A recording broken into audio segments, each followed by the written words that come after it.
The Library Rochester's partnership event team. Where is Richard? He's not here. Richard needs to come and wave. While Richard's coming through. Here comes Richard. So just a bit of background. The events that we've been doing. This is our 5th Waterstones event, and it's turned out to be an amazing partnership between Waterstones and Culture Perth and Kinross Libraries. And this is our 5th event. We've done crime nights, we've done bird nights, we've done Scottish history nights, we've done a whole heap of interesting and exciting things. So thank you very much, Richard, for coming. Richard will be selling books at the end, and I was going to say signing books, but no, Billy, that's you will be signing. A bit of housekeeping before we start. The loos there's a disabled loo at the top of the stairs, and the other loos are, if you follow the sign down and go down the stairs, the loos are down there. If you could please make sure your mobile phones are on silent, that would be wonderful. And the fire exits there's one up at the back there, there's one there, and one the way that you came in. So this evening, I'm absolutely delighted to welcome music journalist, author and broadcaster Billy Sloan. Throughout Billy's career, he's met a multitude of stars, and what a fitting way to celebrate his career than by writing a book about all the people he's met. Brilliantly entertaining and searingly honest, One Love, One Life is an incredible insight into the music industry and the stars we all love. We're also joined this evening by Paula English. Paula is a journalist and broadcaster and Billy's former colleague. Having witnessed the banter between these two before, just in the last half hour, I think we're in for an absolute treat. So can we please give Billy and Paul a very warm welcome.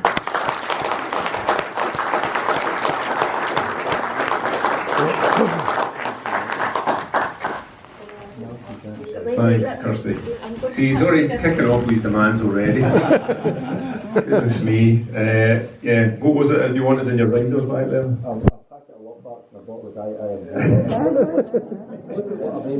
Great, scrapes all the skin peeled off. Would you treat Terry Wogan? Is that too bright? That's too bright. No, that's great. I can see the people. See people. Right. That's good. Can you see us okay? Are you sure? Are you sure that's okay?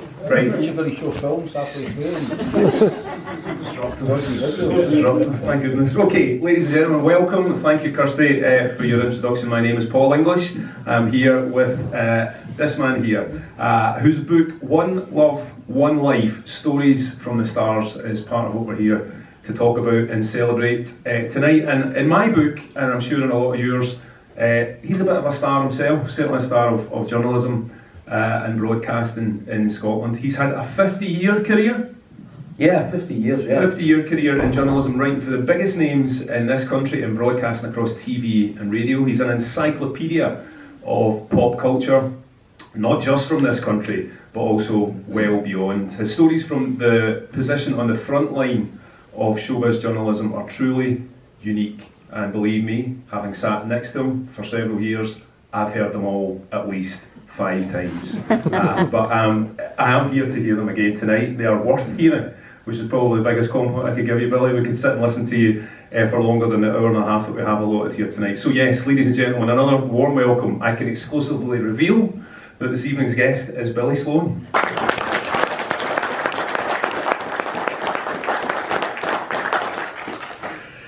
Billy, One Love, One Life, the book's title.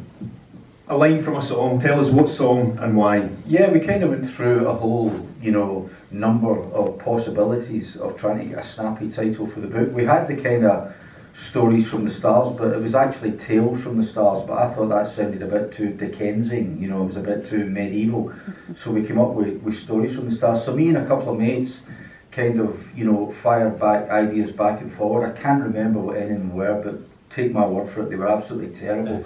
And when I phoned the girl that I deal with in Black and White Publishing, and I said, look, I'm having real trouble coming up with, a potential title. She went, don't worry about it, something will just drop out there one day and you'll get it. And I don't even remember where it came from. It was maybe about 2 or 3 weeks later, and I was listening to U2's Achtung Baby album, and there's a line in the song One, which is one of my favourite U2 songs, which says, one love, one life. And I thought, well, apart from my family, I've had one love in my one life, and that's music. So I called her up, I said, look, I don't know if this is suitable or not, but how do you fancy one love, one life? And she went, perfect, that's it.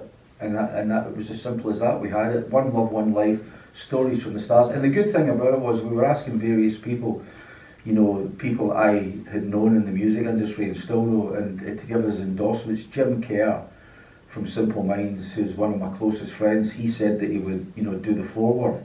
And I said, look, you've got a complete free hand here. If you want to put the boot in, be my guest.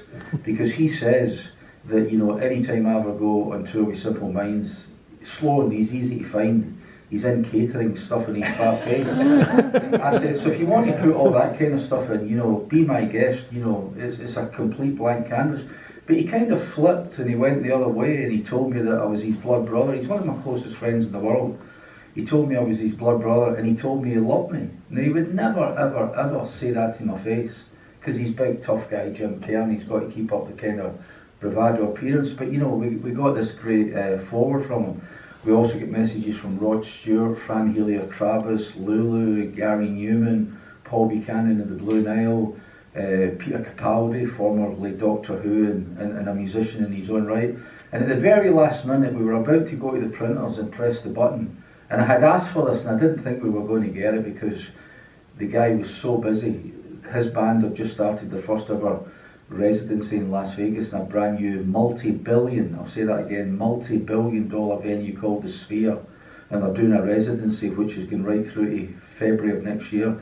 So he was in a rehearsal studio in a big sound stage with a do not disturb sign on the door, and he had not to be disturbed because they were preparing for the first ever residency in Las Vegas. And at the very last minute we got the message through. It was from Bono from U2, and we used a bit of it in the cover of the book, in which he says that he was my biggest fan, but we used the full quote inside. And you get a message of support from a guy who's a singer and arguably the biggest band in the world at the moment, when I had called my book after a line of lyric that he'd written, Achtung Baby. It kind of just turned everything full circle, and it turned out perfect title and perfect, circumstances in which to use the thing. So it worked out great. I couldn't have wished for anything better. And what was the rest of his message? I would need to read it in the book. See, I would lie awake at night. I'd psych myself to sleep if I get a message from Bono with the words that Bono had written. He says, and the thing about it was that when I got the message, I could tell right away that it was him that had written it. It wasn't the case of the PR girl who had written it and then kind of stuck it under his nose and said, look, I've written this, you okay with that? And he went, yeah, just stick my name on it. I could tell that he had written it because it says, like the rest of us fans, Billy can't quite believe what's possible when people plug in some cheap electronic equipment into a power socket and sing their story.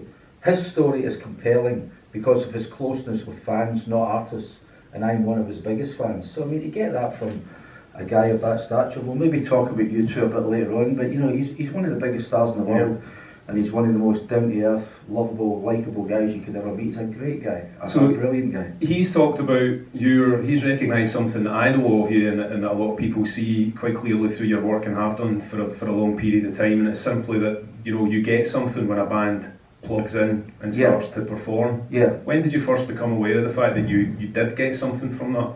I'm a bit kind of Woody Allen when it comes to going to a gig. I like to be in at the start and see the start and the middle and the end. And there's a scene in the movie Annie Hall where he's waiting for Annie Hall outside the Waverley Cinema in Greenwich Village, and they're going to see a 3.5 hour Polish film with subtitles about the Holocaust called The Sorrow and the Pity. And she turns up late and they've missed the first 30 seconds of the movie, and he refuses to go in. Why don't we go for a coffee? She says, we can't go for a coffee for 4 hours, we've missed the start of the film. I can completely identify with that. So when I went to my first gig, which was the 21st of October 1971 at the Old Greens Playhouse in Glasgow, I don't know if any of you remember that, it became the Apollo in 1973. I mean, it was a life-changing moment. I mean, I say in the book that it was just, it was, the reason I'm sitting here now talking to Paul, having written this book, being a journalist, being a broadcaster, was seeing Pete Townsend, John Entwistle, Keith Moon and Roger Daltrey on that famous 15-foot high stage. And it was one of the most exciting things that's ever happened to me. And I'm pleased to say that I'm still like that. You know, I mean, after 45, 50 years, I still get really keyed up going to a gig, and I get excited and I get kind of quite involved in it. And I think that if you get to the stage where, you know, been there, seen there, done it, got the t-shirt, and it just becomes a chore, don't do it. You know, go and walk the dog or have a sleep on the couch or go to the swimming or watch something on the telly. And I'm pleased to say that after 45 years, I still feel as excited about going to gigs and interviewing some of the biggest names in the business as I did way back right at the very start. There's a passage in the book where you talk about thinking that you might have had a chance of having a crack at being a musician, and you went along and put a deposit down on a musical instrument. It didn't work out. Tell us about that. I could have been the greatest rock star in music history. Don't laugh. You know, everybody, I'm sure you guys have done it. You stand in front of the mirror in the wardrobe door with your tennis racket, and you kind of throw a few shapes, and you pretend you're Jimmy Page or Pete Townsend or Eric Clapton or something like that. We've all done it. And you think, well, the next logical step would be to turn that into something a bit more tangible. So I lived in Springburn in the north of Glasgow, and I went down to a place called McCormick's. It doesn't exist any longer. It was a famous music shop in Bath Street on 3 floors, and it had drum kits and keyboards and saxophones and trumpets and guitars and any instrument you could ever want. And I marched in proudly, and I put a £6 deposit down on an Echo Ranger acoustic guitar. Now the full price of the guitar was £25, so I was putting down £6 as a deposit, and I was going to pay the balance off on what they called hire purchase. I don't know if that still exists these days, but HP, and I was going to do that. So as part of the deal, they sent a guy up from their accounts department up to my address to make sure that my address was right, I was working, I was in employment, I had the means in which to pay the balance. And I mean, as I say in the book, you know, his interrogation techniques were a bit like, you know, the Stasi, the East German secret police. I mean, he was ferocious. And he gave me and my mother such a hard time that I thought, stuff this, I'm not telling you know, Jimmy Page never had to put up with this. Eric Clapton never had to. Why am I having to put up with this? So I marched down to McCormick's the next day, and I went in and I said, you can take your Echo Ranger acoustic guitar and shove it. And I got my £6 deposit back, and I walked down into Union Street just past Central Station, and I went into Jackson the tailor and put the £6 down in a deposit for a made-to-measure suit. So while I looked the part, that was the beginning and the end of my music career, but I could have been a contender. That would have been the first and last time I saw you in a suit, Billy. Yeah, that's true. That's the kind of the start, I suppose, of where the music started to speak to you and come through you. Tell me about where the first notion sprung from that you might fancy a career in journalism. Well, I mean, when you're a teenager growing up in a working class family in Glasgow, you know, there was my mum and my dad and me and my younger sister and younger brother. I was the oldest. And you know, your mum and dad are always kind of harping on at you in your ear. And the trick was to kind of absorb what they were saying, but not let them realise that, you know, you were taken in, because then they would never stop. You would never get a minute's peace to watch the telly or read the paper or gather your thoughts. And it was always, you know, you need to get a job in a bank, you need to get a job in an office, you need to get a job with a collar and tie.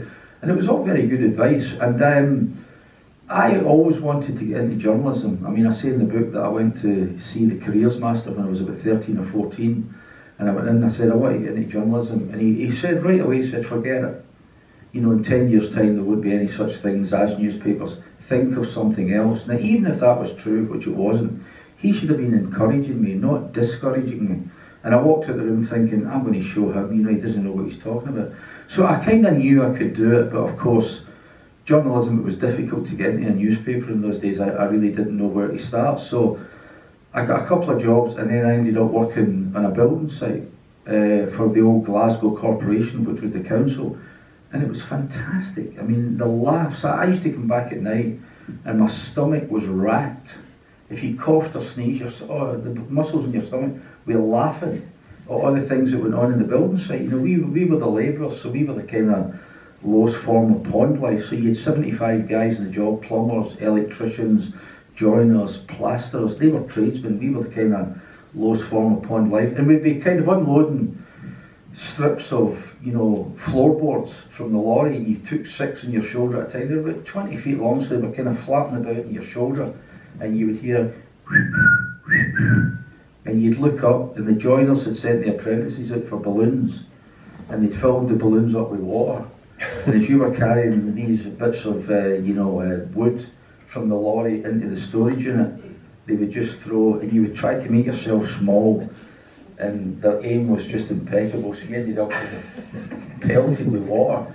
And I remember, you know, it was a great job. I mean, you know, we were working overtime. You know, you get 3 nights overtime a week, and if you did what they called the glass wool, the fiberglass insulation, which the joiners wouldn't touch because it made you all itchy, so we would get the big Humzit suits and, you know, the masks and the goggles. I probably get every form of asbestosis known to the medical profession, but we got a night's overtime for that. So, you know, I was working at weekends on double and treble time. I was making about 70 quid a week when my mates were making 30 quid a week. I was pretty well off, but it was a great job. You know, you were as fit as a fiddle.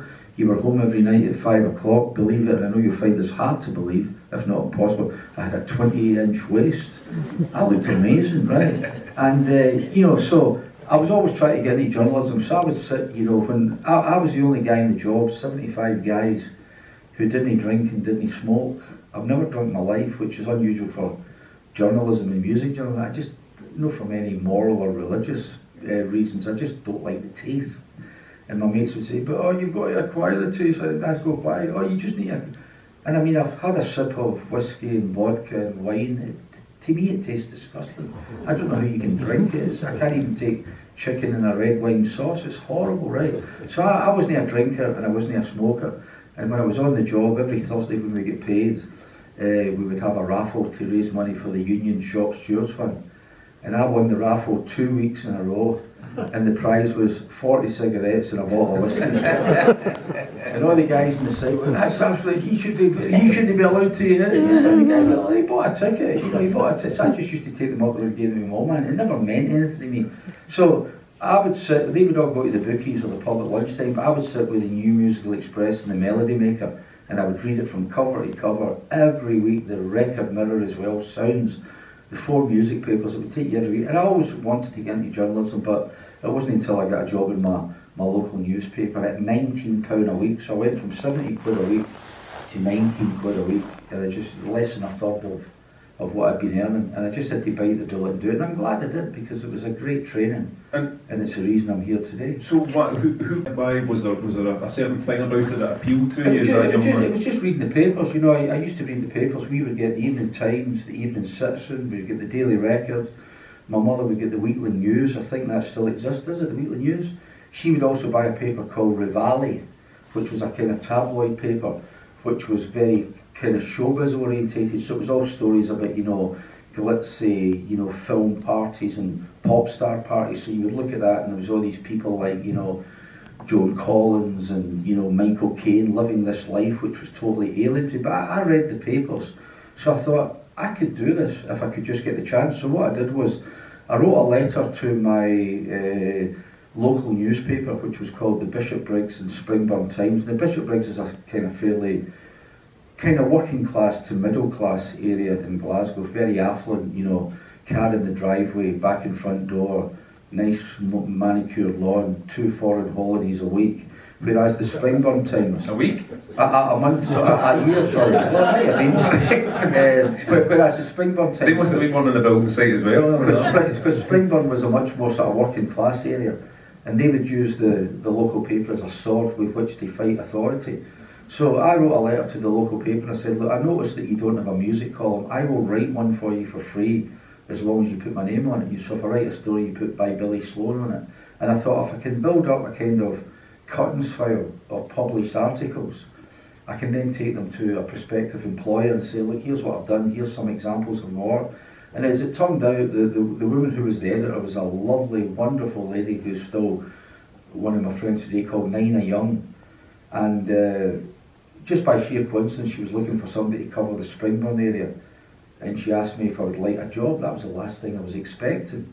And it was 19 quid a week. And you get the whole 19 quid in a little brown envelope. You never get any tax or national insurance deducted from it. I get 19 quid and I was allowed to take £1.50 from the petty cash for my bus fares to and from jobs. And literally the first day I went in, I mean, my arse had not even touched the seat when they said, right, go up to Mr. Smith up in, Lomond Drive. He's won £1,000 on a spot the ball competition in the Evening Times. Go up and find out what he's going to spend the money on. So literally half an hour later, I was up knocking his door with the photographer, and I blagged my way into the house, and we were sitting, and we did a picture of him and his wife holding up the cheque and the thumbs up, and what, she was going to buy a washing machine and he was going to buy a part for his car or something. And that's what it was like, that there wasn't any training, but I knew I could do it. And the other thing I need to tell you is the office that we were in was a room and kitchen. I never had a toilet. It must have contravened every health and safety and work in factories act ever. If the women wanted to go to the toilet, they went downstairs to the hairdressers. And if me and the other two guys that I worked with, we went to the public toilet at the Bishop Briggs Cross, and it shut at 6 o'clock. So if you needed a pee after 6:30, you'd had it, right? And people used to come up to the office and say, is this the Bishop Briggs Times, son? Hand in adverts. And I go, yeah, I thought it was a derelict building. And at one point, burglars had burst in through the ceiling, burst a hole in the ceiling, climbed in to ransack the place, and took one look at it and thought, there's not one single thing here worth seeing. So they climbed back out again, and it was such a skin-flight operation that the guy never got the hole in the ceiling fixed. I would be sitting at my desk at my typewriter. There wasn't any computers, it was typewriters. And I'd look up and there'd be 3 pigeons going, whoop, whoop, whoop, looking down at me. And I'd be sitting at my desk and feathers would float down the keyboard. And that's what it was like, but it was great training. I mean, it was great training. You were kind of taken up to the diving board and you were kicked off the deep end, and you either had to sink or swim, and luckily I could swim. And it was some of the happiest days of my working life. It was great. I loved it. Absolutely loved it. And taking those first steps in general journalism, because that's what it had been, a local newspaper, how did you then manage to kind of hone your direction really to get into the world of music and showbiz? It was all council meetings. So it was council meetings and Girl Guide displays, and you covered the local football, and you went round all the local councillors and at their weekend surgeries. And we talked about it earlier, but one of the councillors was a guy in the Labour Party called Michael Martin. And he was really kind of very encouraging towards me. He was a great help, and he rose up through the ranks to become the MP for Springburn, and then eventually became the Speaker of the House of Commons. He became Baron Martin, and he was elevated. Sadly, he passed away a few years ago. So it was all that kind of stuff. But in a quiet week when we maybe had half a page at the back of the paper with nothing to fill in it, because that was not unusual. Nina would say to me, right, have you got anything? So I would make a pop page up, with a story about somebody who was coming to play at the Apollo, or I would review a new album. And we had a competition. There was a guy called Tom Russell who went on to become a DJ with Radio Clyde, and he had a very successful record shop at Bishop Briggs Cross. And every week he would give us 2 singles as a prize to give away, and we would have a question. So you would, write in, and you would win the 2 singles, and we would ask you what singles you want. We'd post them out to you, kind of thing. And we never get a big entry. I mean, in a busy week you maybe get 10 entries if you were lucky. That was a busy week. But some weeks, and I hold my hands up, I would make the questions so difficult or obscure that we wouldn't get any entries whatsoever. So Tom Russell would phone up on the Friday morning and go, right, who's the winner this week? And I go, it's Willie McLumford from Kirkintilloch Road, which was a big long road, and he wants complete control by the Clash, and no one is innocent by the Sex Pistols. I'll come over and get them, and I'll take them up to him. So I've got some of the cornerstones of my record collection, which were basically stolen from Tom Russell. And in the book I have begged his forgiveness, but it was just things like that. And there was a lot of being in the right place at the right time. Nina Young's husband at that time was a guy called Noel Young, and he was the deputy editor of the Sunday Mail.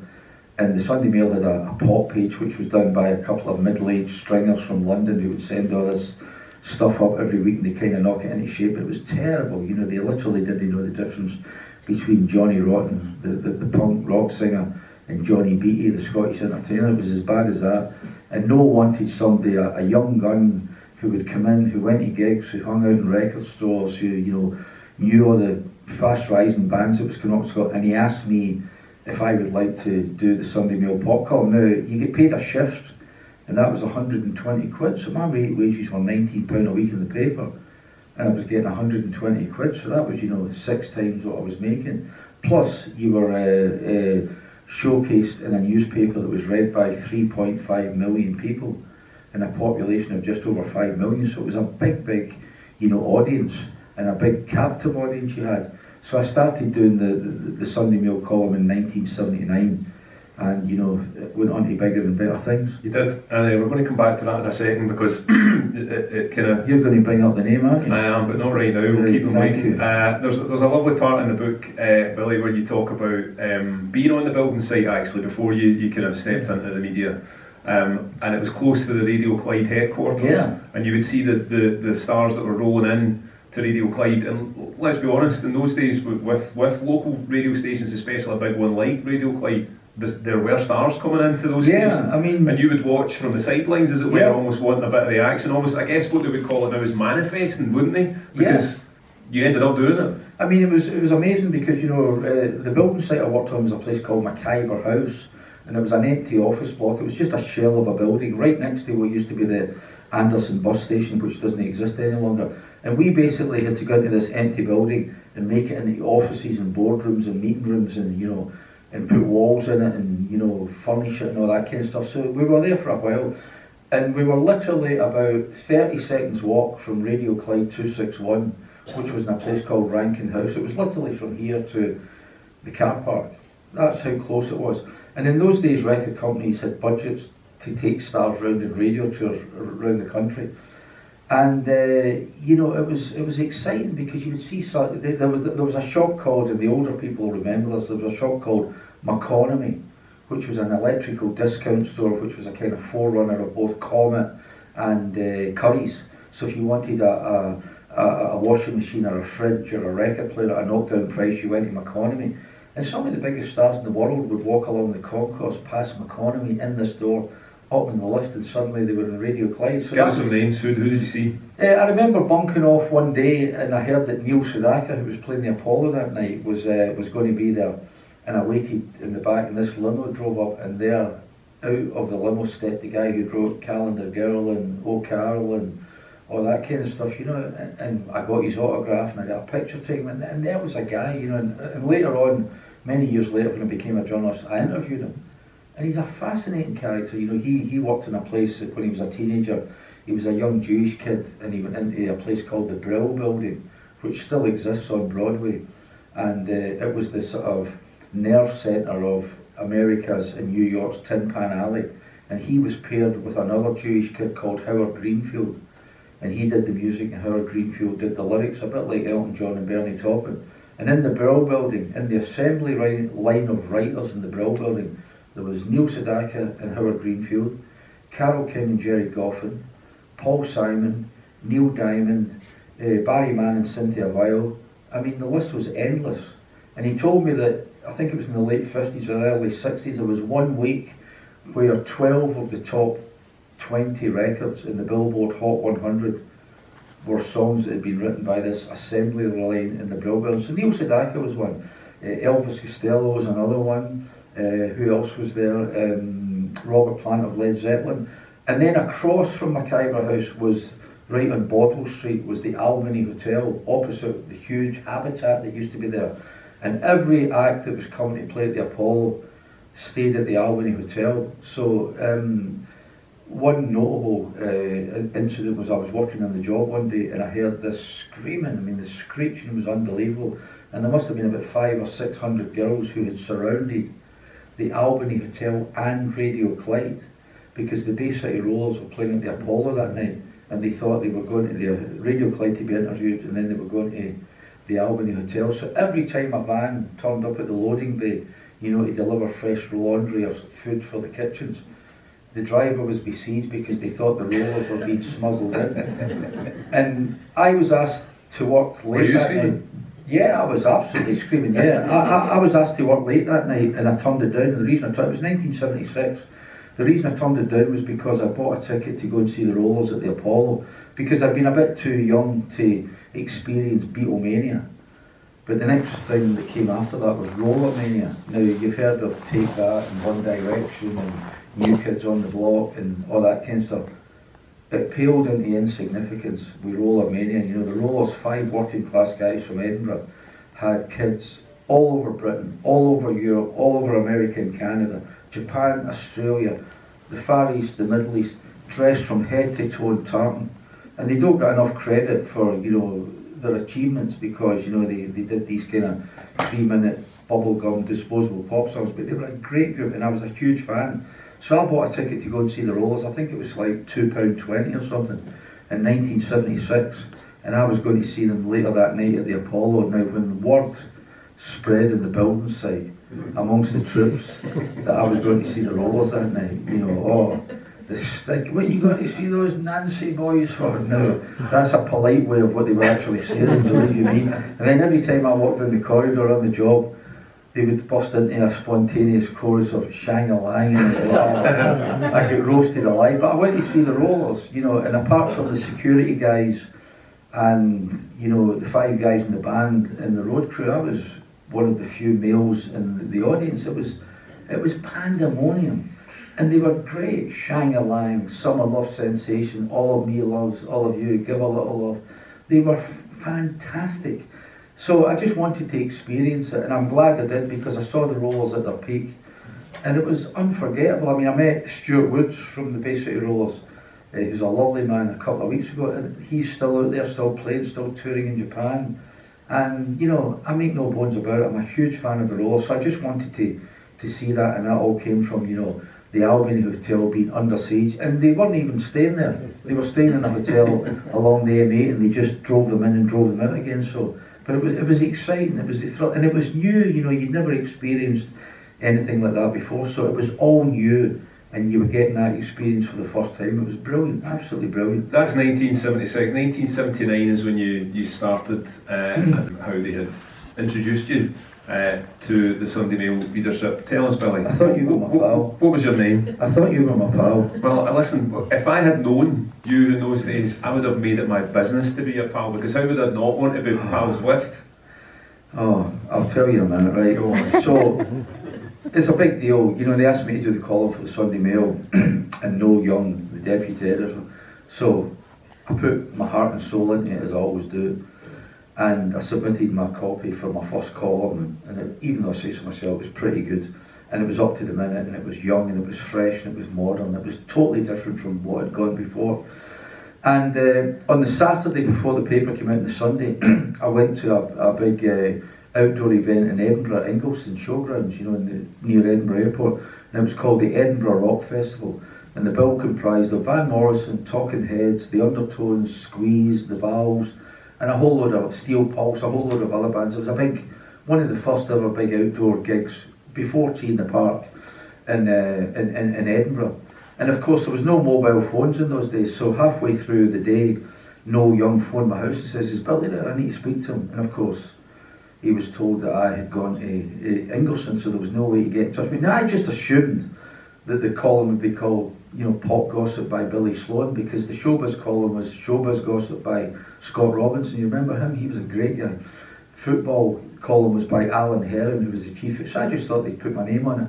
But no, for some stupid reason, thought it would be better if they had a kind of character of some kind. You're going to like this, man. You're going to love this, right? So I come back about 1:30 in the morning from Ingliston. We did a great day at the all-day festival. And I went to Central Station to get the Streets edition of the Sunday Mail, you know, the one you can get when you come out the pub on a Saturday night. And the vendor was selling the Sunday Mail, so I bought a copy of the paper, and I kind of went into a shop doorway on my own, away from my mates, and I opened it up to proudly read my first column for the Sunday Mail, and it said Pop Gossip by the Disco Kid. I nearly slid down the wall. So I read it again and I thought, I'm at the wrong page or something. I read it again and then I thought, if I keep looking at this, it'll change. I'm tired, I'm hallucinating, maybe I'm not reading this right. And then my mate came up and he went, what is it? And I went, look at that. And he went, and he tried to make it better and only succeeded in making it better. It's the Sunday Mail, it's the biggest paper in Scotland. Everybody, who doesn't buy a Sunday Mail? Everybody gets it. Millions of people will be reading this tomorrow. That just made, I was suicidal. That just made, so I phoned up Noel Young on the Sunday afternoon. I went, you've got to get rid of this. I say, we're trying to do a serious column, we're trying to get a bit of credibility for the Sunday Mail, write about music, and I'm passionate and informed and educated. This sounds like a cartoon character. And he, no, we've just launched the Disco Kid, we can't kill him off after 7 days. I was ready to strangle him, right? So of course I thought I could take some crumb of comfort from the fact that I could hide behind the cloak of anonymity. Nobody knew who the Disco Kid was. That was my theory. On the Monday I went into the local pub to go for a game of pool with my pals, and the first wise guy who saw me went, go for your gun, Disco. And then another joker went, I hope you've not tied your horse up in a double yellow line outside the pub, you'll get a ticket. And then of course when I went for a pee, they were all started whistling, for a few dollars more, the Clint Eastwood movie. So I get roasted alive. So I was anonymous for about just over a year, and then they decided to, then before that, they wanted me to be a bit more controversial if I didn't like something, and if I didn't like an album, I was to say it was terrible and that kind of. So just when you thought it couldn't get any worse, they changed the thing at the top to pop gossip by the Disco Kid with his cheeky chat. And I mean, they put that in posters outside newsagents from Land's End to John O'Groats. I was ready to throw myself off the Kingston Bridge. But then after about a year, they decided that they were going to unmask the Disco Kid. And I thought, oh God. But that ended up being a blessing in disguise, because when they put my name at the top, they ditched that, they put Pop Gossip by Billy Sloan, and they put my picture up. It was a lot better, because when I went to gigs or I went to record stores, guys in bands would identify me and come up and chat away. You would always get the Iron Maiden fan who would come up and start prodding you in the chest because you said his band was shit or something like that. But we usually found a bit of common ground. But it was a lot better.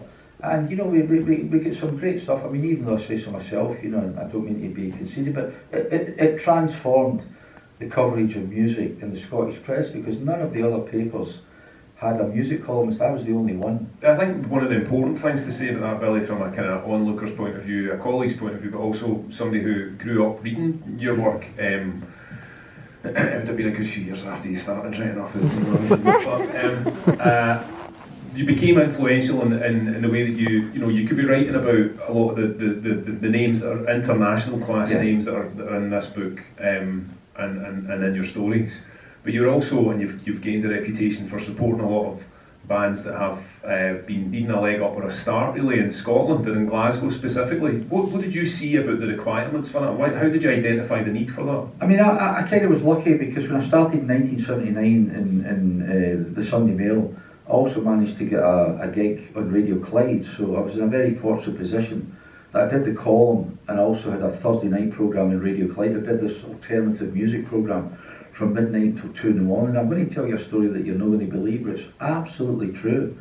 I was working for the Sunday Mail and getting 120 quid for doing the column, and I was working for Radio Clyde and getting 25 quid for doing the show. Everybody thinks that when you work for radio, you're getting millions. You're never going to get rich working for the BBC or Radio Clyde, believe you me. But I was getting 120 quid working for the Sunday Mail, and I was getting 25 quid for doing the programme in Radio Clyde, and I was signing on the dole. Believe it or not, I used to go to the dole office in Springburn every Thursday. And when you go to the dole, you've got to be available for work 6 days a week. They don't count a Sunday, that's your day of rest. So I would go up to the desk and the guy would say, have you had done any work this week, Mr. Sloan? I said, yeah, I was working on Thursday, because I did the column on a Thursday and I did the Radio Clyde show on a Thursday night. And all the troops who would be sitting at the door, that's ridiculous, what you did here, that's enough for trying, that's about the paper and all that. But it was legitimate, so I get 5 days dole money. They never paid me for the Thursday, plus my 120 quid, my 25 quid for it. So I was like, Elon Musk. That was wonderful. And doing all that kind of stuff, you know, everybody used to think I used to sit either at the Sunday Mail or Radio Clyde with a crystal ball, like some kind of rock and roll version of Mystic Meg. And I would say, right, I see this man here, Jim Kerr from Simple Minds, I am going to make him a star. Or I see, you know, Edwin Collins of Orange Juice, I am going to propel him up to, you know, a higher level. It was nothing like that at all. I just had a bundle of my favourite records.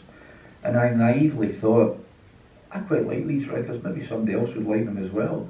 And in Radio Clyde, if I can just do it in reverse, you know, I was playing Simple Minds, Orange Juice, Aztec Camera, Joseph K, Altered Images, U2, Susie and the Banshees, The Associates, Trash Can Sinatras, Hue and Cry, Deacon Blue, Love and Money. All these guys were getting their first play in Scotland on my radio show, and I was also writing about them in the paper. I mean, Simple Minds had never had any kind of mainstream press until I started writing about them in the pages of the Sunday Mail, the same way Orange Juice, the same way Claire Brogan and Altered Images, but that was just how it worked, and I mean, that's kind of how it still works. You know, I go into the BBC on a Saturday night with a bunch of records, and I think, I really love these records, I'm going to play them, maybe somebody else will like them. It doesn't happen all the time, you know, you get messages saying, what on earth was that? That was terrible, but you know, 99 times out of 100 you get a positive response. And it was just kind of simple. And the good thing about it, Paul, was that we were all learning on the job. I didn't really know what I was doing, but neither did Jim Kerr. He'd never made a record before, he'd never been in a recording studio before, he'd never been on tour before. So we were all kind of really wet behind the ears and really green, and we were all learning as we went. I mean, your Simple Minds are a great example. I would go to Radio Clyde on a Thursday night. The show started at midnight, so I would get there about 10:30 to do some preparation work before I went on air at midnight.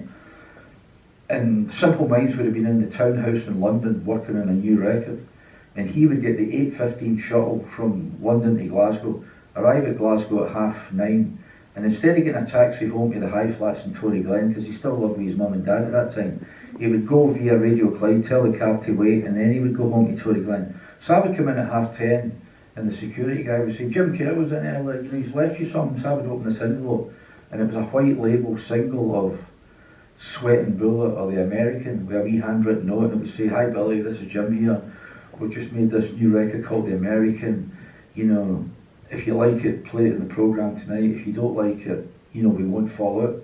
So literally an hour later, I was playing the new Simple Minds record on my radio show. That was how immediate it was. Yeah. And it was so exciting, you know. I mean, I remember one time that they gave me an exclusive, when we moved into the realm of CDs, they gave me an exclusive on some new single, and they've got a huge following on the internet. They've got 1 million people who are on simpleminds.com, and as soon as he says something on it, they all respond. You know, I've had Mick Jagger, Paul McCartney, you know, Bono of U2, Alice Cooper, some of the biggest stars in the world on my radio programme. They pale into insignificance as to when we have Simple Minds on. The audience globally is phenomenal, right?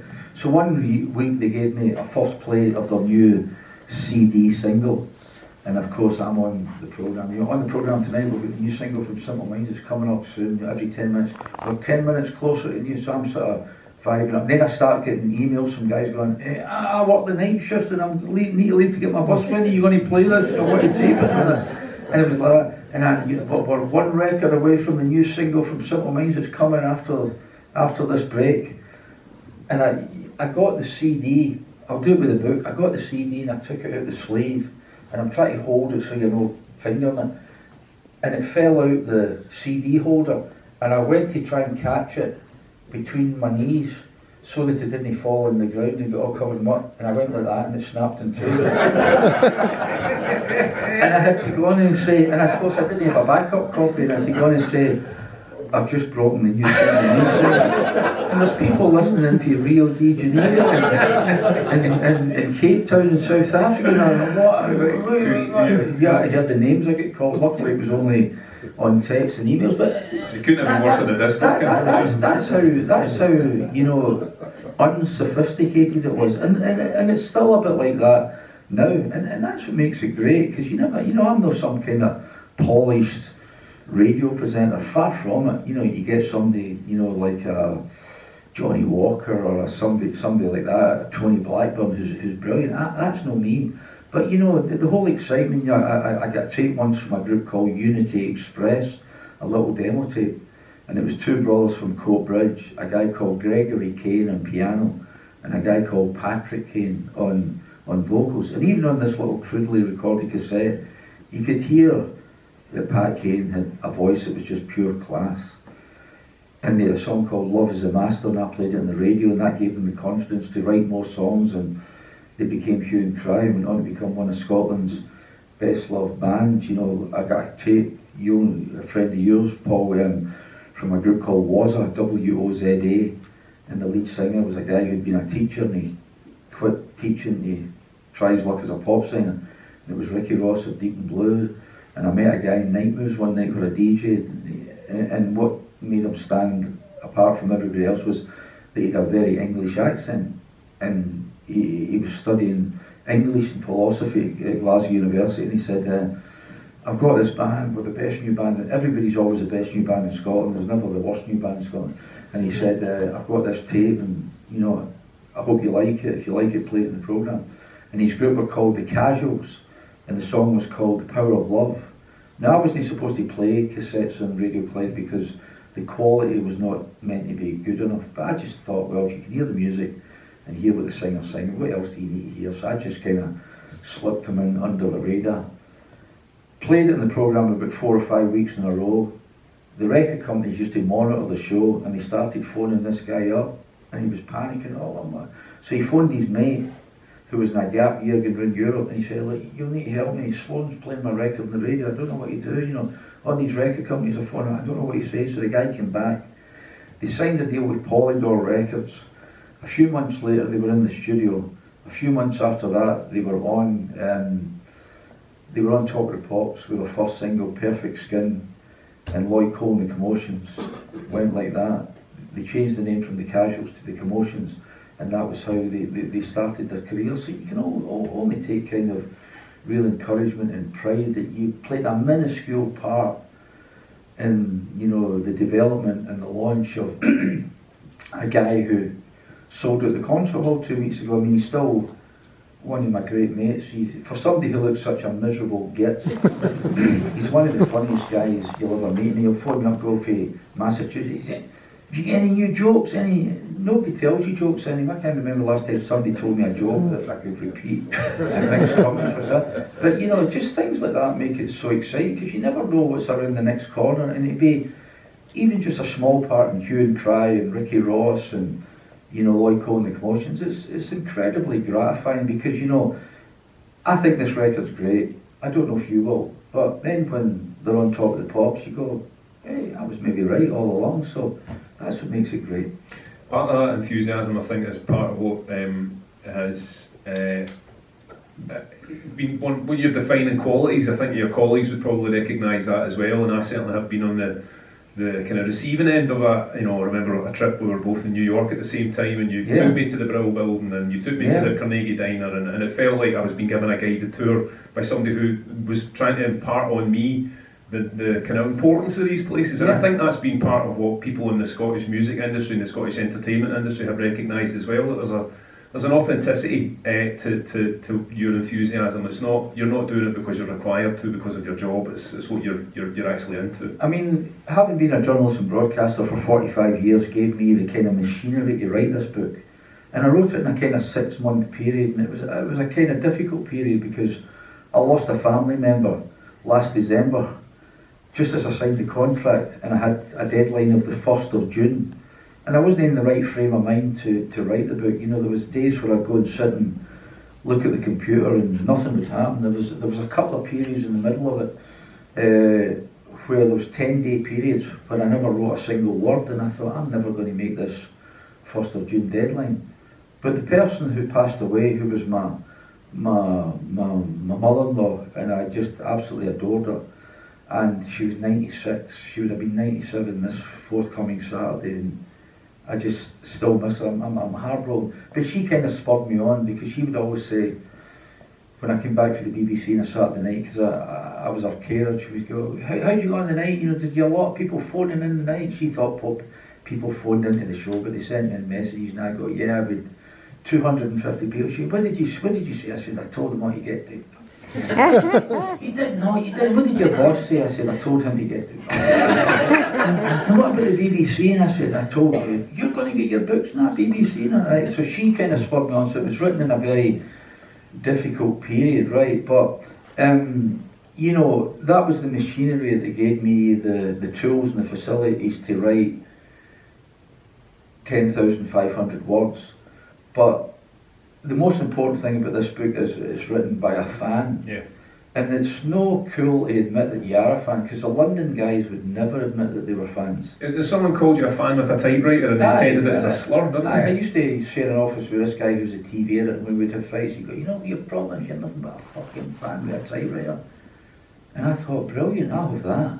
Yeah. And he meant it as the ultimate put down, but I thought, no, that's spot on. It was the biggest compliment he could ever pay me. And I think, you know, I would go in interviews, say somebody like Mick Jagger, to pluck a name out of the air, and at the end of it, I would ask him to sign an album, and he would go, who's it for? Expecting me to say, oh, it's my brother's next door neighbour's pals, paper boys, wee sister's cousin. And I would say, it's for me. And he'd be quite taken aback, because the London guys never did that.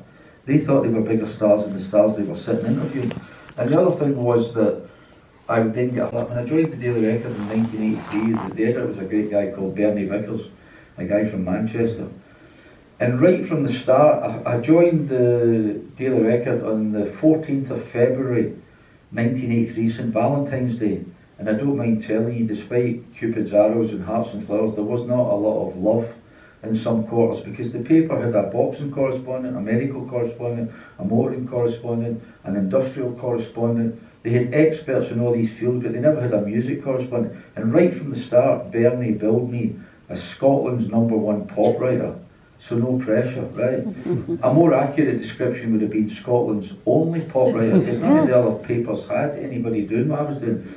And Bernie wanted to show that when you had a guy like Mick Jagger, who's got a big sort of, you know, protective cocoon around him. So he's got managers, he's got security people, he's got publicists, he's got promotions people, he's got record company executives.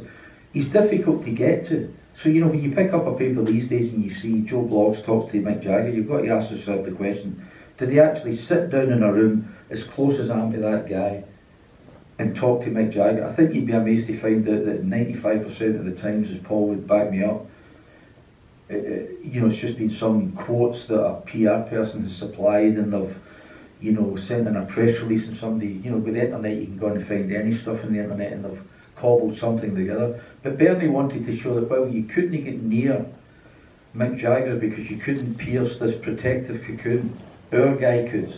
And here's the evidence. Here's a picture of Billy Sloan and Mick Jagger in a room in a hotel in London. And also, secondly, from a selfish point of view, as a fan, I took the view that, you know, you don't maybe only ever get one chance in your life to meet the guy who sung Jumpin' Jack Flash and Sympathy for the Devil and Street Fighting Man and Gimme Shelter and Painted Black. You would be insane not to have some kind of record of it. So in the house I've got hundreds, maybe thousands of pictures of me with some pop star in a stranglehold. And I don't make any bones about that, you know, because if you see in the book, you know, there's me and Paul McCartney and me and David Bowie and me and Mick Jagger and me and Brian Wilson and me and Rod Stewart. These are the guys that wrote the book. You know, these are the guys that sort of made the template for what we're listening to now. And you would be absolutely insane. I mean, you know, I've been lucky in that I've interviewed Paul McCartney 4 times for half an hour every time. And 2 hours of Paul McCartney's life didn't sound an awful lot. But that 2-hour period that I've spent with him in 4 separate occasions is longer than it took him to write most of these classic songs. It didn't take him 2 hours to write Yesterday. It didn't take him 2 hours to write Lady Madonna. It didn't take him 2 hours to write Hey Jude. So, you know, my attitude was, if you're going to meet these people, don't be ashamed and don't be embarrassed to admit that you're a fan, because you'll get a good response from them. You know, because at the end of the day, despite all the managers and minders and promo people and record company, they're just guys, are females. And if you treat them with a bit of respect, and if they know that you know your stuff, you'll get a reaction to them. And even though I say to myself, I always know my stuff, I always do my homework. when I'm going to, even, I've probably interviewed Jim Kerr, as I told you earlier, is one of my closest friends in the whole world. But if I was interviewing Jim Kerr tomorrow, I would be sitting up to 2 or 3 in the morning tonight, doing all my notes. I treat him exactly the same as I treat anybody else, because it's unprofessional. And you're leaving yourself open. Yeah. You know, if you don't do that, you've got to do that. What do you think, because these people meet journalists, you know, on every round of promotion that they're doing, you know, and you take, you know, someone like the Rolling Stones or David Bowie or, you know, Diana Ross, just to pluck 3 names out of the book, and a couple that you mentioned already, you know, not every journalist gets to be remembered by them. Not every journalist gets to kind of be on the side of favour with them. Mm-hmm. What is it about you, Billy? What has it been about your relationship with them, and how have you managed to kind of occupy that space with them? What have you done? I think it's just, as I said, if you do your homework. I mean, if you go in, I mean, I mentioned in the book that we went to interview Jeff Lynne of ELO, and it was a kind of, you know, conveyor belt of, I was one of 6 people interviewing him for the radio. He had the last ELO album, I can't even remember, Alone in the Universe, I think it was called. And we went down to a studio in London, and I think I was number 3 of the 6. And I was sitting writing my notes in the, what's that place, Jackie, in Wise Buddha. I was sitting in this studio called Wise Buddha writing my notes, and one of the other DJs for a station in Manchester or something, what are you doing? I went, I'm writing my notes. What do you need notes for? I said, well, I'm just about to interview Jeff Lynne of ELO. I never really bothered me notes. I said, well, I always bother me notes, so I went back to write my notes. So this guy goes in, and the first thing he says to Jeff Lynne was, oh, you know, this is, you know, the new single. You know, it's a rip-off of a song by Julian Lennon. You would never say that. You would never accuse an artist of, you would never use those words. And Jeff Lynne went, I don't know the song you're referring to. I don't know what you're talking about. And he went, and he persisted. He went, no, it's that Julian Lennon song. It was a couple of years. And Jeff Lynne went, I've never heard the song, so I don't know how I could have copied it, because I've never actually heard. But the guy wouldn't let it go. So the interview was dead in the water. He was only like 3 minutes in. Then I go in about half an hour later, and Jeff Lynne, even though I say so myself, knew that A, I was a fan, B, that I knew about ELO and the history of ELO, and C, that, you know, I was really passionate about talking to him.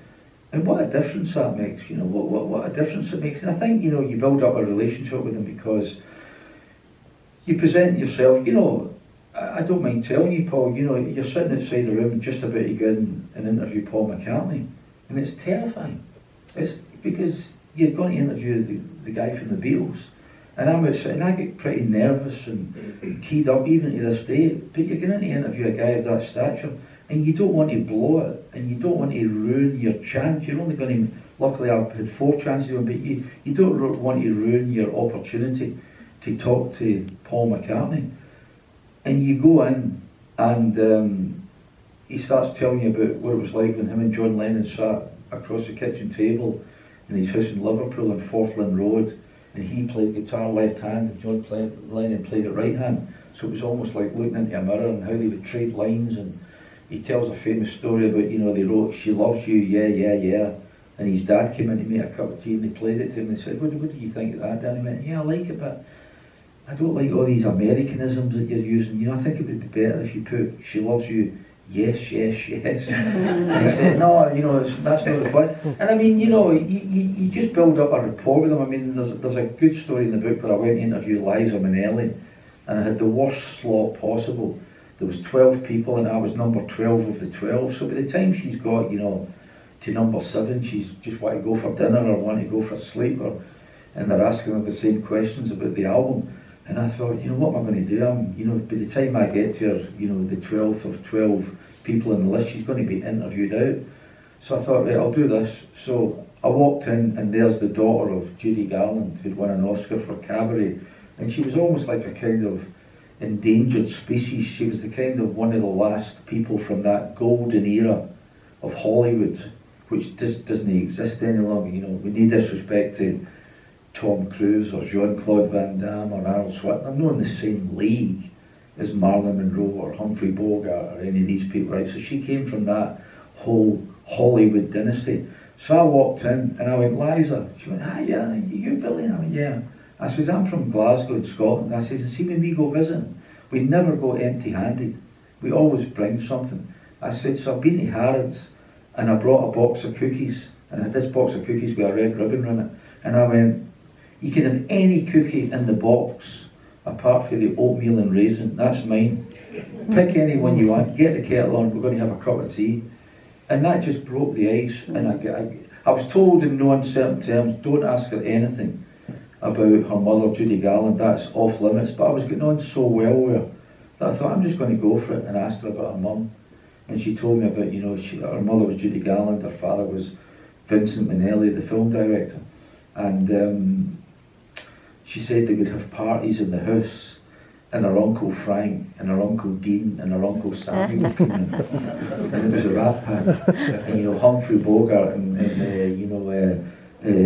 Lauren Bacall would come in with Spencer Tracy and Tony Curtis and Kirk Douglas and Burt Lancaster, and they would put the tea on and put the records on. I mean, you were like, you couldn't believe what you were hearing. So you just build up a report. I mean, I was going to interview Celine Dion in New Orleans, and I always do my homework, so I was looking on YouTube and I found a clip where she was at a press conference, and she said that she'd been to Scotland and she'd stayed at this lovely hotel, and she had these fantastic homemade butter cookies. And I thought, what's she talking about? So I did a bit of detective work, and I found out that she'd stayed at One Devonshire Gardens, which is literally about a 30-second walk from my house. It's this kind of boutique 5-star hotel in the West End of Glasgow, very trendy. And she said butter cookies. What she was talking about was shortbread. So I went across to the manager. I said, look, next week I'm going to New Orleans to interview Celine Dion. I told him the story. I said, and she stayed here. I said, did you make your own shortbread? And he went, aye, the chef makes it every week. I said, going to make me a box for Celine Dion. So he made me a box of butter cookies, shortbread. And I don't know how I managed to get it all the way from Glasgow to New Orleans without being smashed to smithereens. And I walked into the dressing room. I said, I hear you like the butter cookies in that hotel. And like, yeah, I love it. No, yeah. I said, here you are, then get the kettle on, we're going to have a cut. And you just do wee things like that. And then you get to know people over the years. I mean, I know the U2 guys. I interviewed Bono for the first time in 1981 in the gents' toilet at Strathclyde University. It was the only place quiet enough and echoey enough that we could, record a radio interview. And they've been, touch wood, they've been great to me over the years, as you heard from the comment in the book. And they're just guys, so you build up a relationship. And if they see that you're as passionate about it as they are, they kind of, it's like a magnet, they sort of focus in on that. And, you're not just some guy who's, they're just another pop star. You're really interested in what they do, and, it really pays dividends.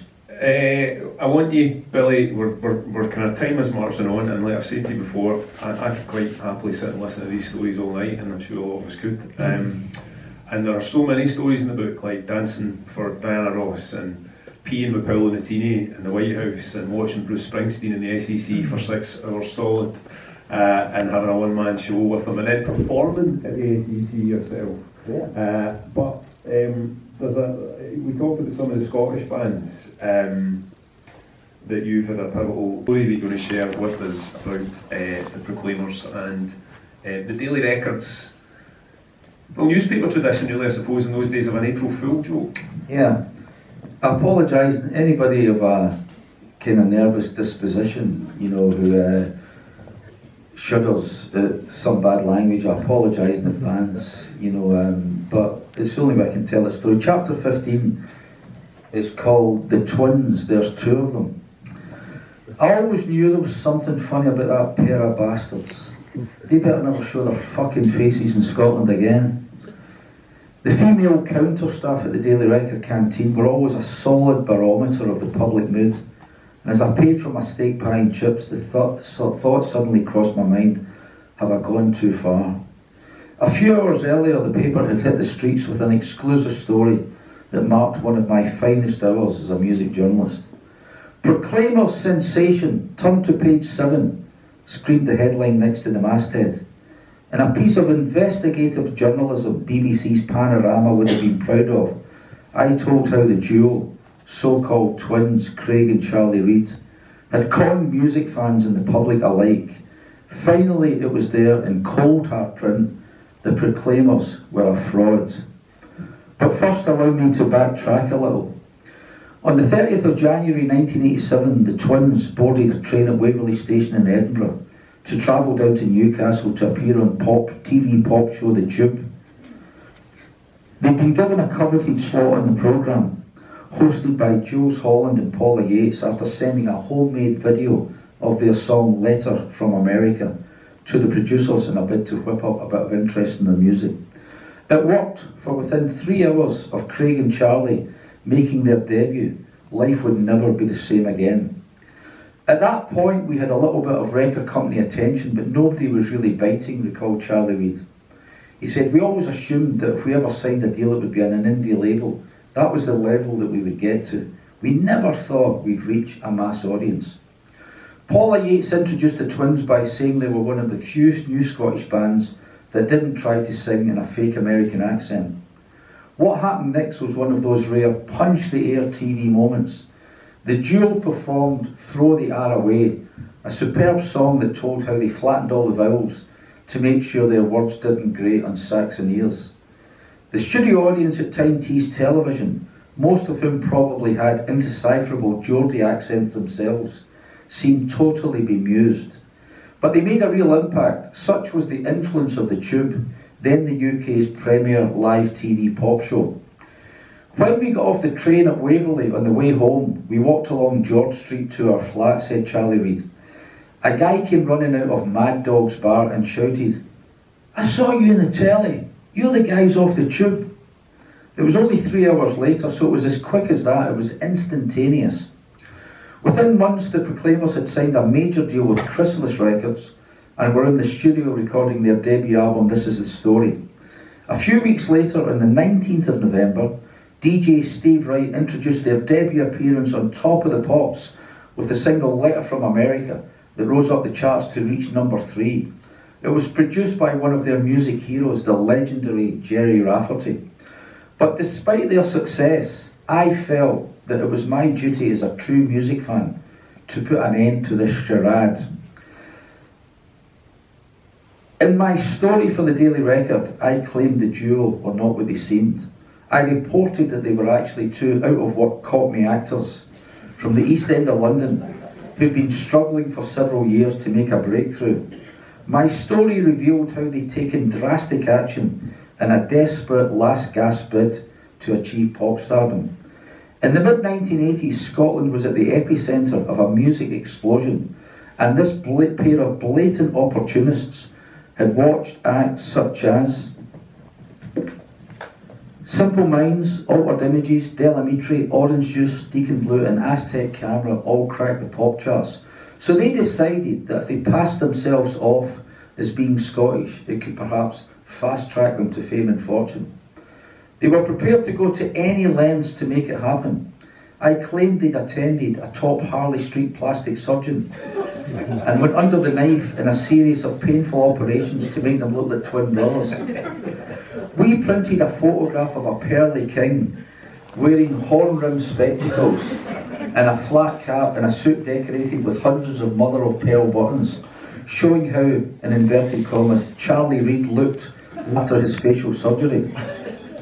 I also revealed that both actors had approached singer Kenneth McKellar, best known for his recording of his classic Song of the Clyde, to perfect their Scottish accents. His credentials were absolutely impeccable.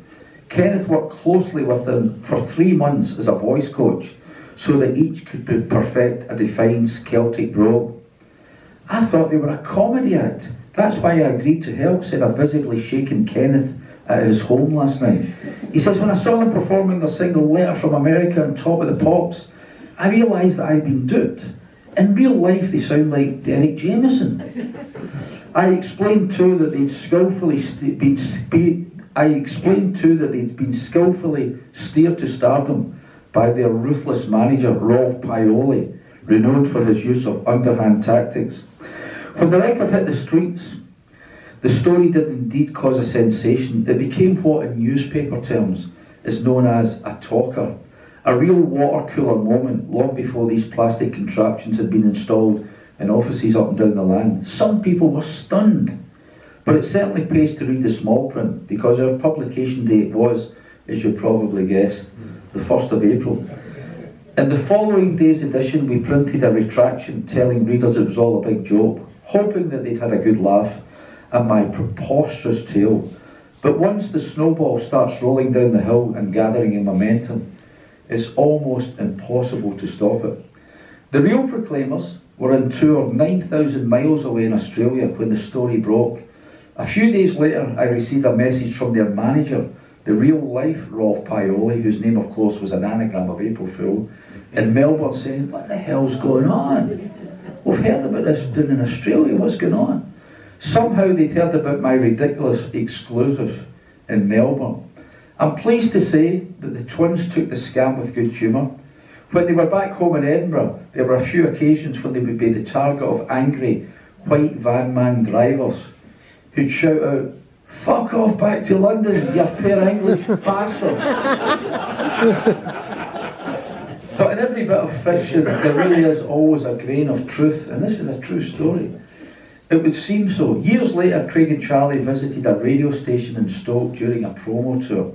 The interview was going well until the DJ said, "And tell me, how did you two guys meet?" You could not make it up, or could you?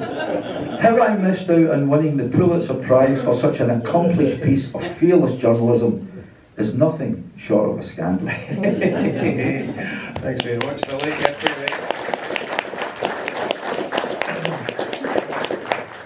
We're going to get some questions from the floor in a few minutes, but before that, and I'll have a couple of quick questions for you at the end. We're going to continue in the kind of performance aspect. You've got some sort of show and tell items for us here. Yeah. I think one of the good places to start. There's a really lovely moment where quite near the start of the book where you talk about wandering off down the kind of footprint of where the Apollo, the Greens Playhouse was in Glasgow. It's now the Sunny World and the Walkabout Bar, and there's a real kind of sense of you going down memory lane and remembering all your yesterdays as a young man and all the bands that played there and so on, and then bringing Ozzy Osbourne. At the point before they built the Sunny World there, they took Ozzy back to the spot and he went into the actual pit of the building site to perform, or stand where he performed. Yeah, I went to my first gig. I don't know who, is a lot of people here from Perth? No, right. I don't know if Perth ever had a Greens Playhouse because they were dotted all around the country, but I went to my first gig, as I said earlier, on the 21st of October 1971 at Greens Playhouse, and it was a life-changing moment, the Who on stage, and there was never enough hours in the day to go to gigs after that. And the Apollo was just this magical place. It was the Greens Playhouse up until 1973, and then it morphed into the Apollo. A guy called Frank Lynch took a lease in the building and changed it into the Apollo. Johnny Cash did the first 2 gigs there, and then 2 weeks later the Rolling Stones on the Goat's Head Suit Tour did a couple of gigs there, and it was a great place. I loved it. I used to spend 4 or 5 nights a week in there. When I was 15, I got a job as a steward in the Greens Playhouse, so I would check the tickets and have the tickets and show you to your seat, and when Noddy Holder of Slade told you to get up and dance, I shone a torch in your eye and told you to sit down again, you told me to piss off, and you never get paid for it, but the good thing was that you get in to see the gigs for free, and there was never enough hours in the day to go to the gigs. So in the very early days I saw Genesis with Peter Gabriel, Status Quo, Chuck Berry, Hot Wind, Farron Young the country singer, Roxy Music with Eno, Paul McCartney and Wings, the first tour he did when he split from the Beatles. It was fantastic, right? It was absolutely brilliant. So the Apollo was a real kind of, it's still my favourite venue anywhere in the world. There will never be another place like it, and it was this crumbling old building that was falling apart, right? And on the 21st of October 2021, which was exactly 15 years to the day after I went to my first gig, I was going to go to another gig that night to kind of commemorate it, but I looked in the gig sheets and there wasn't any band that really excited me or whet my appetite, and I was perfectly prepared to go to abroad, Madison Square Garden or the Beacon Theatre in New York, or the Universal Amphitheatre in Los Angeles to see a band, but there was nothing that really captured my imagination, so you'll think I'm making this up. On the night of the 21st of October 2021, I walked down the lane which still exists from the pavilion to the stage door of the concert hall. There's this monstrosity of a building that's the Walkabout Australian theme bar in the Cineworld multi-complex cinema. It's horrible, right? But I walked down the lane and I kind of paced out and sort of went and got the right spot. And I just stood looking at the wall. And suddenly I wasn't at the Walkabout pub or the Cineworld. My mind had gone back 50 years to that first night when I bought my ticket for The Who. It was 85 pence, and I walked in and there they were on that stage. And I'm getting goosebumps now. I just kind of get this kind of rush and this glow in my body. And I thought about that first night, and I could hear the crowd, and I could see Pete Townsend with his, and I spent like the next hour just walking around the building, and all the memories came back of all the great times I'd had there. And it was a magical place. It was a great place. And I try I'm a bit of a collector, so I try and collect stuff. And in those days, if you played the Apollo and you sold out all 3,500 tickets, you got an Apollo trophy. And they were bought from a place called the Trophy Centre in Holmes Street, just down off of Waterloo Street. And it was basically a shop that, if you were having, the school prize giving and you wanted, who won the 100 metres or who was the top goal scorer in the football team, you went and bought a little trophy. They were $6.99, which seemed like a lot of money then, but they were pretty cheap and nasty. But everybody wanted one. Steve Harley of Cockney Rebel, who's a pal of mine, he sold out the Apollo 6 times, and he's got 6 of these trophies, and he wouldn't part with them for all the money in the Bank of England, right? So I started collecting stuff, and this was the prototype of the Apollo trophy. And as you can see, it's a thing for an athletics event, right? And I bought this on eBay, and I'm a bit of a collector, so I was quite prepared to spend 200 or 300 quid on it. But amazingly, I got it for $50. It was in a state sale in a casino in Las Vegas. And I sent an email to the guy, and I think a state sale is like their version of a warrant sale or something.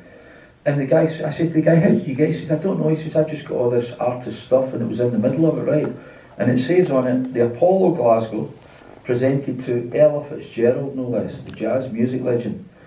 Thursday the 11th of April 1974, sold right out. So this was presented to Ella Fitzgerald. She took it back to America. I don't know what happened to it in the intervening years, but this was her Apollo trophy, and it was a prized possession. Then a few years later, they kind of updated it to make it a bit more musical. And as you can see, they put a musical clef on the top, and they put Apollo down. Frank Lynch, who sadly died just about 6 weeks ago, he said that when he opened the Apollo in 1973, the reason he called it the Apollo was because neon letters were 250 quid each. And it was the shortest name you could, and most economical name you could think of. So he was never going to call it the Colosseum, because that would have cost a fortune. So he called it the Apollo. And it says here, congratulations Howard Jones on your sellout concert, the 20th of December 1984. And I bought this at an auction for 250 quid, years ago. And I was interviewing Howard Jones once. I said, I'm going to ask you to sign something, but you can't get it back. And he went, what is it? And I showed him, that's my Apollo trophy. And he says, no, I'm glad you've got it. So it's got Howard Jones's autograph and the silver pen. So the Apollo was this kind of magical place. And you've also got a bit of the carpet. Obviously. And the carpet said it's good, it's greens, it's good, it's greens, it's good, it's greens. And when they moved into the Apollo, they were going to rip the carpet up and put a new carpet, but it was going to cost millions. And the carpet had been put down on the floor in 1927 when the place opened. And it was really hard wear. It was none of this foam back rubbish that you get now. This was woven carpet. So what they did was they dyed it burgundy. But if you looked up really close, you could see that it's good, it's greens, it's good, it's greens. And there was a roll of it up the back stairs. And the manager who I was pally with said, take it. But I never had any place to, keep a carpet, So I went up with a Stanley knife and I cut a bit off, and they displayed it in the Royal Museum in Edinburgh. They had an exhibition a few years ago, and they did it there. And what the story Paul refers to was when I was working for STV once, Ozzy Osbourne, mad Ozzy Osbourne from Black Sabbath and the Soul Artists, he's totally crazy, right? And the guy phoned up from Epic Records and he says, we'd like to fix up an interview with Ozzy Osbourne. I went, sure. We can do it next week. And he went, he wants to do it at the Apollo. And I said, the Apollo doesn't exist any longer. It closed down in 1985, and they demolished it in 1987. It doesn't exist anymore. It's just a big gap site. There's nothing there. And he went, I don't think he's aware of that. I'll let him know. So the guy went away and he phoned back the next day and he went, no, I've spoken to him. he wants to do the interview at the Apollo. And I went, right, okay, fine. So the day comes and me and the cameraman, we go down and we stand on the pavement opposite where the pavilion is. And there's just a big fence round, there's a big crater and a big fence round what had been the Apollo. And right on time, this big black limo draws up and the record company guy jumps out and the security guy jumps out, and looking $1 million is Ozzy Osbourne, and he jumps out. So we walk down the lane and there's a bit of the fence that had sort of come loose, and I pulled it and we all sort of scrambled in and then looked into our bums, and and it was all bricks and all pallets and bits of trees, and we went down all the bricks into the... And Ozzy Osbourne did exactly what I had done on the 21st of October 2021. He sort of paced up and he went like that. He went, right, this is where the microphone would have been on the stage. I'll do the interview here. So he stood on the spot where his microphone... He played the Green's Playhouse for the first time with Black Sabbath in 1970, and then he played it another few times with the band, and then when he split to the band and went solo, he played it 4 or 5 times. And it was such a big deal to him that he wanted to do it there. And we did a 25-minute interview with him standing on the spot where he first looked out into the stalls, the golden divans, the boxes and the upper circle.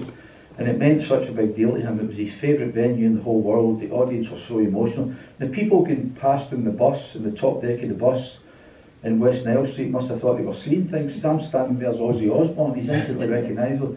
But he wanted to do the interview at the Apollo.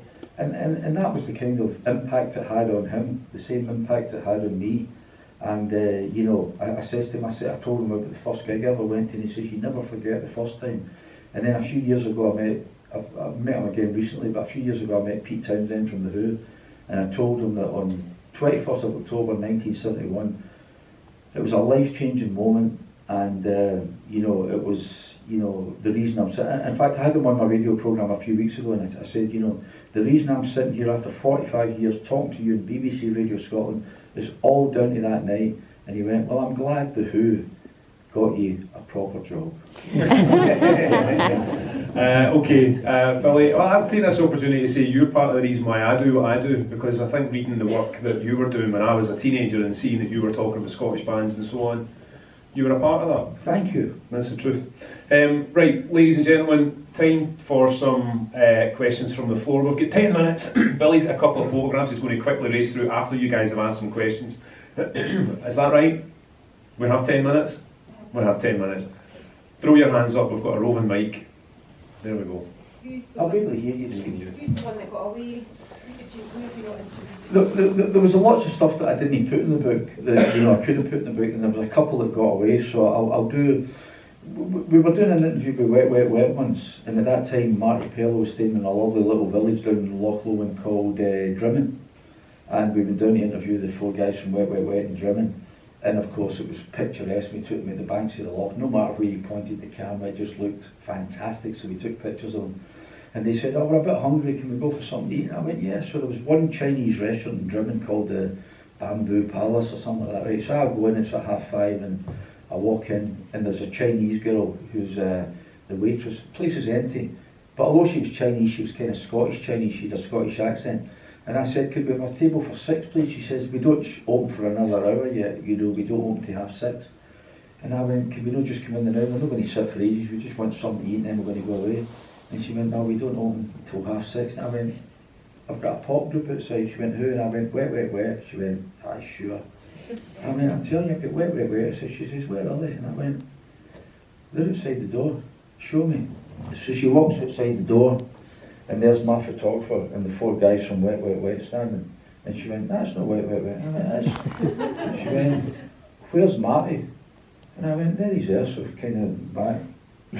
And she went, that's no Marty.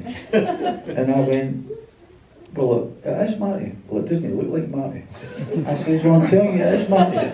She went, and you think I'm making this up? She went, sing something.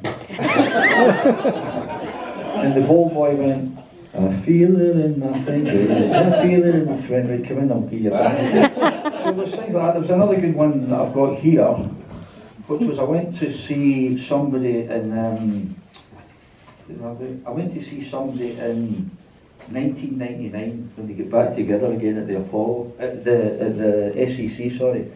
And I went into the dressing room before the show, and the guitar player came up and gave me big hugs and big kisses. Oh, it's great to see you, glad you could come and all that stuff. And the female vocalist came up, she went, and I went, what? And I went, what? Now she had her voice, she'd been having problems with her voice, and she hadn't said a single word to anybody for the last 48 hours. She tried to rest her voice because she didn't want to jeopardise the show. So she went and got a notepad and held up notes and spoke to me via the notepad. Now anybody else would go, right, great, and walk out the door, right, but not an anorak like me and a collector. I kept the notes. And it says here, I was wondering if you'd make it. It's good to see you. We've got quite a heavy schedule. It's quite exhausted. So I'm on a roll and I have to save my voice or I won't get through the gig. And it was the Eurythmics Peace Tour, Annie Lennox, 1999. Now I met her about 2 or 3 years ago. And I says, I still got the notes. She went, why are you keeping that stuff for you? Yeah, you're off your nuts. I says, I just, me, I just keep all the stuff. She couldn't believe it. But then the two that got away was I was supposed to be interviewing a guy in London. And the day before the interview, the guy from Virgin Records phoned up and he said, he's got the flu, we're going to need to reschedule the interview, he can't do it, he's in his bed with the flu. So I said, okay, we'll do it in a couple of weeks. But then a couple of weeks became like 4 weeks, and then I get news that sadly, it was nothing to do with the flu, I think there was other things going on. Sadly, he passed away, and I never got to interview him, and it was Roy Orbison, the big old, so that was one that slipped through the net. But the biggest one was, and some of you will remember, there was, you remember Michael Fish, the guy who used to read the weather on the BBC? He was on the weather one night in the BBC, and he said, I've got a letter here from Mrs. Smith in Halifax, and she says there's going to be a big storm tonight. Is it going to be bad? And he said, I can tell you, Mrs. Smith, we've just had the thing in from the meteorological office, and there's, you're going to be fine. There's not going to be a storm tonight. Everything's going to be fine. So of course later that night I came back from Radio Clyde, and there was the mother of all storms. I mean, it was mental. Absolutely one of the worst storms that Britain has ever seen. So I was going down to London the next day, and somehow I managed to get from the house in Glasgow all the way down to London and into Soho. It was chaos. You got on the tube at Heathrow and it was like sardines in the first stop. You couldn't get another person. It was mental. So I managed to get all the way into Soho to do the interview, and the guy I was interviewing lived in Henley-on-Thames, away in the outskirts of London, and he couldn't get from his house out in the country into the centre of town because there was trees and roofs of houses blowing across the road, and all the roads were blocked. And it was George Harrison, and we never ever got it rescheduled. So I miss George Harrison and I miss Roy Orbison, two of the travelling Wilburys. So having said that, I can't complain. I've got a whole list of people that I managed to get. Names we haven't even mentioned tonight. You really need to have a look at the photo plate in that book in itself. Is quite stunning. Every page you turn is another A-lister. Any other questions from the floor? What's your favourite venue outside of Glasgow, Bill? Outside of Glasgow? I really like Madison Square Garden. I went there, I went to a great show there in 2009. When I was over in New York interviewing Paolo Nutini, and I was sitting in Borders Books in 2000. What year was 9/11? 11, right? Yeah. I was sitting in Borders Books. 2001. 2001, right. 2009. And I was sitting in Borders Books and I saw an advert for the Rock and Roll Hall of Fame 25th anniversary show at Madison Square Garden over 2 nights. I think it was the 29th and 30th of October 2009. And everybody on the bill had been inducted into the Rock and Roll Hall of Fame, and they then in turn had to have special guests who had influenced their music. So I went along to Madison Square Garden, which is fantastic. I'm a big boxing fan. So Madison Square Garden was where Ali fought Fraser in 1971, so that was a real big deal for me. And on the night, the first on the bill was the compere, if you can call him a compere, was Tom Hanks. First who came on was Jerry Lee Lewis singing Great Balls of Fire. That was the opening of the show. And then it was Crosby, Stills and Nash with their special guests, Jackson Browne, James Taylor and Bonnie Raitt. Then it was Simon and Garfunkel with their special guests, Little Anthony and the Imperials, Dion DiMucci and I can't remember who they were. Then it was the interval. Then it was Stevie Wonder with his special guest Smokey Robinson, Sting, Jeff Beck, John Legend, and then top of the bill the first night was Bruce Springsteen and the E Street Band with special guest John Fogerty of Creedence Clearwater Revival, Sam Moore from Sam and Dave, Darlene Love from the Crystals, and just when you thought it couldn't get any better, Billy Joel. That was the first night. Second night it was Aretha Franklin with our special guests Annie Lennox and Lenny Kravitz. Then it was Jeff Beck with special guests Buddy Guy, Billy Gibbons of ZZ Top. Then it was Metallica with the special guests Lou Reed, Ray Davies and Ozzy Osbourne.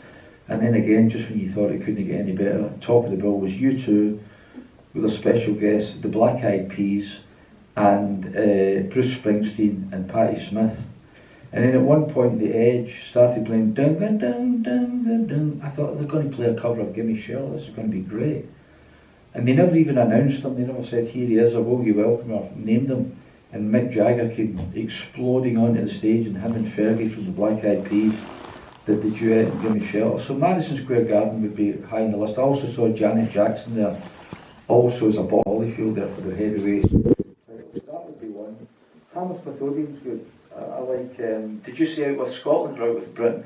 Out with Glasgow. Glasgow. Hammersmith Odeon was good. I saw Kate Bush on the Before the Dawn residency when she did the 22 dates, and I was at the final show, so if she never plays again I was at that. I like the O2 Arena in London, I think it's good. I saw Led Zeppelin when they reformed there, I saw Bon Jovi.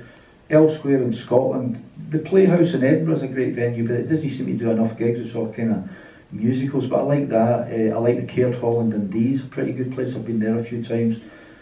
Just, you know, a great place and a great band. It's a sort of irresistible kind of mix, you can't really sort of top it. So You haven't forgot about Perth Concert Hall. Perth Concert Hall, yeah. With the whole crowd here, Billy, come on. John Mayle there. At Perth Concert Hall, I saw a great lady called Betty Lavette, who's an American singer. She must be in her 80s now, and I saw her there one night, and she was just mind-blowingly brilliant. Oh, what else did I see there? I saw I saw Black Watch there, did I not? Yeah, I saw Black Watch, the National Theatre of Scotland, yeah. which was one of the greatest things I've ever seen. So Perth Concert Hall's great as well. John Mayle I saw there. John Mayle, fantastic, brilliant. Do we have time for one more?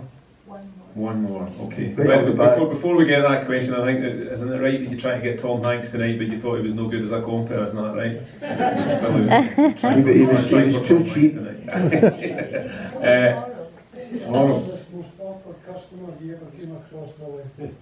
I say in the book, you know, there's a whole chapter called I Don't Want to Talk About It, which is all the time, you know, I did an interview and it went tits up for whatever reason, and top of the list.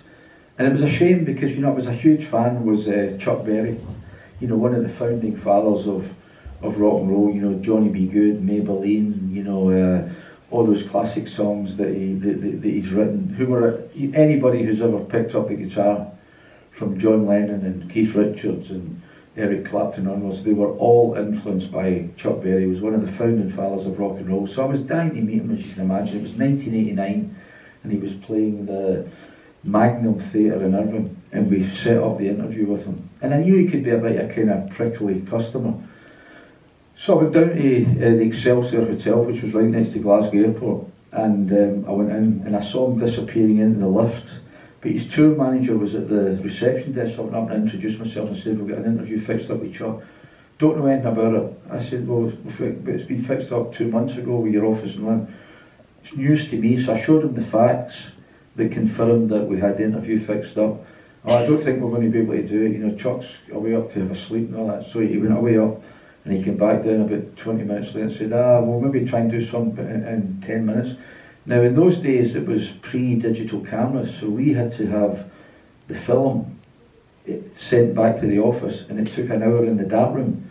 So you had that buttock-clenching 60 minutes where you were wondering if the film was going to turn out, you know, and the guy was going to have his eyes shut. So we had a motorbike dispatch rider outside the door, and he was kind of pointing to his watch, and we were going to do the pictures first, give him the film. He was going to scoot back to the office through the rush hour traffic, and we would have the film in the bag. Now, Bernie Vickers, the editor who I mentioned to you earlier, we were literally holding the front page for Chuck Berry. He said, this is the king of rock and roll.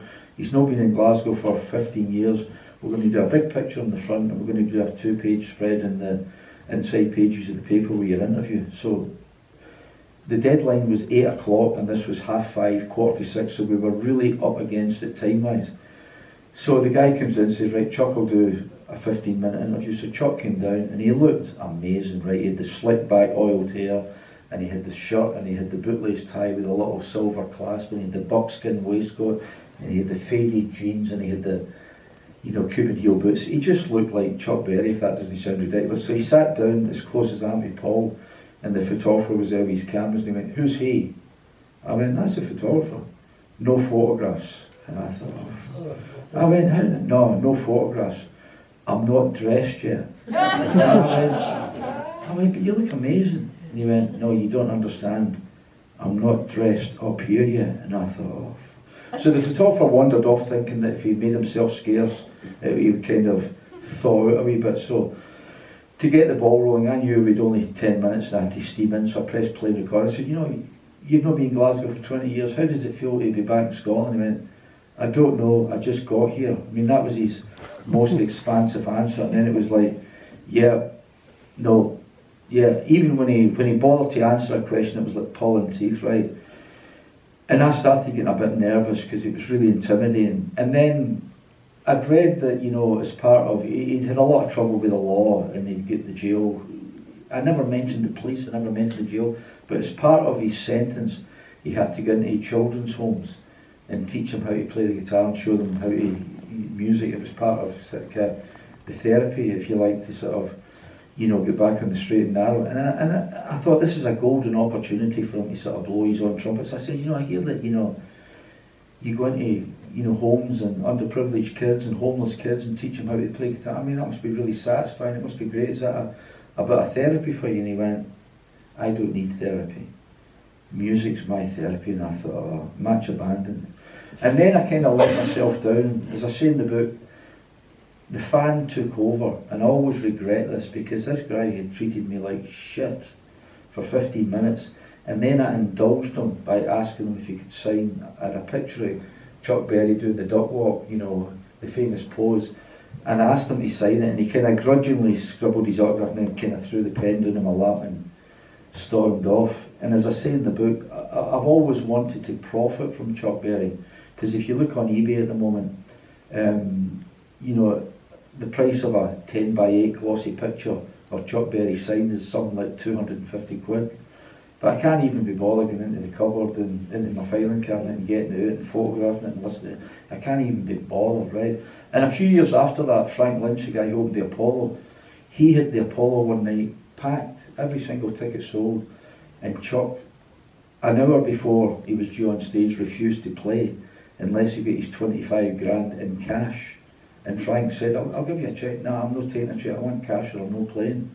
And Frank thought, Christ, what am I going to do? So Frank owned a whole load of other places in Glasgow. He had the Muscular Arms and the Rialto and the Dial Inn and the Electric Gardens and the Maestro's up in Scott Street. He'd send some of his staff members round all the various pubs and clubs and got whatever money they had in the safe, and they brought it back and they counted it 25 grand, put it in a carry bag and gave it to Chuck. So it was really kind of disappointing because I was such a fan, he was such a legend, and he was just a horrible, horrible, nasty, nasty man. So, you know, but for every Chuck Berry, there's a Elton John or a Mick Jagger or a Paul McCartney or a Dolly Parton or a Tina Turner or a Rod Stewart or a Neil Diamond or a Paul Simon. So it kind of levels itself out. For every one bad one, there's 9 great ones. So, you know, you've got to just got to, you know, take in the chin. And they're all in there, the good ones, yeah. And the bad ones. Billy, it's been great listening to you tonight. We're going to have to wrap up, and I know you've got a couple of maybe photographs that you could maybe take up to your bookstall at the end of the night, if 1 or 2 people are going to be picking up your book and getting it signed, because there's a couple of interesting stories with them as well. I just need to ask the audience something. Who's Fiona Atherton's? I thought it was you. You look like 2 troublemakers. It's actually the cops are looking for these 2 guys. Fiona Atherton is the woman who's the publicist for this whole thing. I've never met her. I don't know what she looks like. She is absolutely fantastic, absolutely fantastic. And she says, is it my Father-in-law. father-in-law and her brother-in-law? Yeah, that's right. And she says, my father-in-law or brother-in-law, anything that they tell you, it's all lies. Don't believe it. So I want to hear the gory details later on. And she's saying that, you know, she's pleading the Fifth Amendment. So I just wondered who it was. Thank you. Great. She's a nice girl. She's great. I've never met her, so I don't even know what she looks like, but she's fantastic, absolutely fantastic. Billy, thanks very much. Thank you for all your work over the years, and thanks for being my pal. And thanks for sharing your stories with us here tonight. Carefully might be after a wee strip of carpet before he leaves the building here. His collection. Ladies and gentlemen, please show your appreciation for the disco kid himself, Billy Sloan.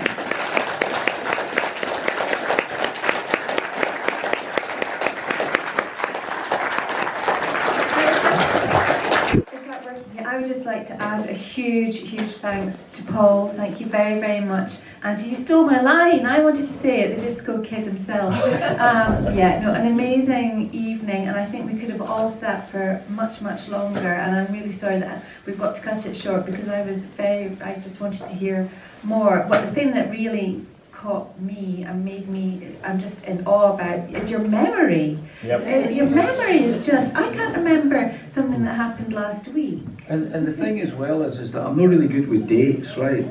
But I don't really keep a diary, so I just sat, last December, and I've got a good sense of recall. It's just that I try to put it on the same order. I'm not great with dates, but I can remember names and times and places and all that kind of stuff, so it's all up here, so fingers crossed it ended up in the book.